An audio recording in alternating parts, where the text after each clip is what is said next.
Shalom, shalom, shalom sahabat-sahabat semua yang diberkati Tuhan.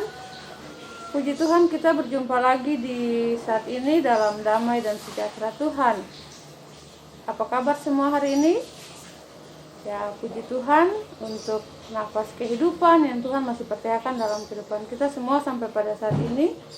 Puji Tuhan untuk kasih, anugerah, dan kemurahan Tuhan yang Tuhan limpahkan dalam kehidupan kita. Nah, sahabat-sahabat yang diberkati Tuhan, di hari ini pembacaan kita lanjutkan dari Keluaran pasal 25 ayatnya yang ke-23 sampai ayatnya yang ke-40. Untuk itu mari kita berdoa.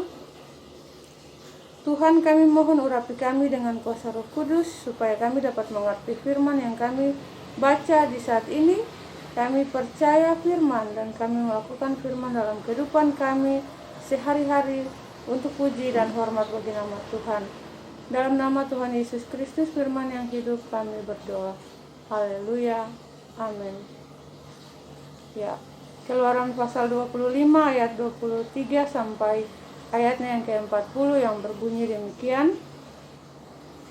Mengenai meja roti sajian. Lagi haruslah engkau membuat meja dari kayu penaga, 2 hasta panjangnya, sehasta lebarnya, dan 1,5 hasta tingginya.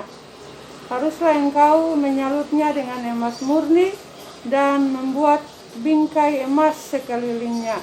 Haruslah engkau membuat sekelilingnya jalur pinggir yang setapak tangan lebarnya, dan kau buatlah bingkai emas sekeliling jalur pinggirnya itu. Haruslah engkau membuat untuk meja itu 4 gelang emas, dan kau pasanglah gelang-gelang itu di keempat penjurunya pada keempat kakinya. Gelang itu haruslah dekat ke jalur pinggirnya sebagai tempat memasukkan kayu pengusung supaya meja itu dapat diangkut. Haruslah engkau membuat kayu pengusung itu dari kayu penaga dan menyalutnya dengan emas, dan dengan itulah meja harus diangkut. Haruslah engkau membuat pinggangnya, cawannya, kendinya, dan pialanya yang dipakai untuk mempersembahkan persembahan curahan.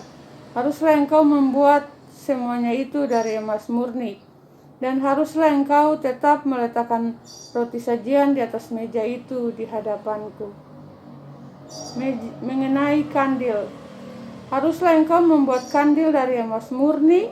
Dari emas tempaan harus kandil itu dibuat, baik kakinya, baik batangnya, kelopaknya, dengan tombolnya dan kembangnya.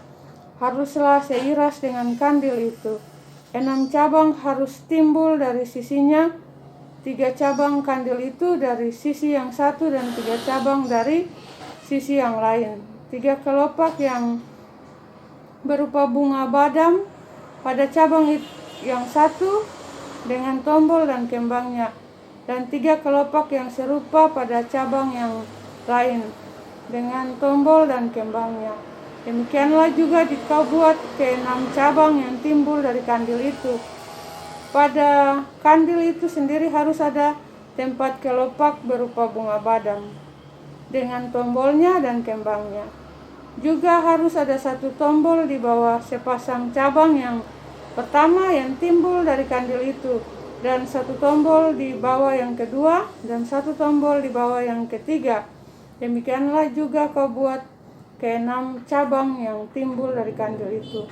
Tombol dan cabang itu harus timbul dari kandil itu, dan semuanya itu haruslah dibuat dari sepotong emas tempaan yang murni. Haruslah kau buat pada kandil itu 7 lampu, dan lampu-lampu itu haruslah dipasang di atas kandil itu, sehingga diterangi yang di depannya.